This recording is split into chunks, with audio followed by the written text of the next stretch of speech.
अपना कद ऊंचा करने के लिए बाज़ औक़ात किसी बड़े आदमी के खिलाफ बात करता है तो लोग उसे भी गौर से सुनते हैं। ये भी एक तरीका होता है शोहरत हासिल करने का। कि जब भी आपको कुछ शख्स नजर आए ना, सहाबा में से, अहले बैत में से किसी के बारे में कच्ची बात करता, तो समझो बेचारा कमज़ोर है, ये बेचारा ना किसी नफसियाती उलझन का शिकार है। अपना कद ऊंचा करने के लिए किसी बड़े के बारे में बात करना है, इस तरह कद ऊंचे नहीं होते।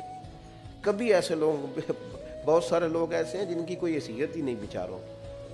मैं उनसे कहता हूँ हमें ना अपनी औकात में रहना चाहिए। औकात से ऊंची बात हमारे दादा शेख थे हज़रत मौलाना मुस्तफ़ा रज़ा खान साहब, उनसे किसी ने हुजूर की चारों बेटियों के नाम पूछे तो हज़रत उठ के अंदर चले गए। उसने इतराज़ किया, देखो किताब देखने चले गए, कितने बड़े मुफ्ती हैं और बेटियों के नाम याद। हज़रत वापस आए तो दाढ़ी से पानी के कतरे गिर रहे थे। फरमाने लगे वज़ू करने गया था, मैंने हुजूर की बेटियों के नाम कभी बगैर वज़ू ज़ुबान से अदा नहीं की। अपना कद देखें और उस कद में रहें। अपने कद से ऊंची कभी कोई बात ना करें, कभी कमज़ोर ना पड़े।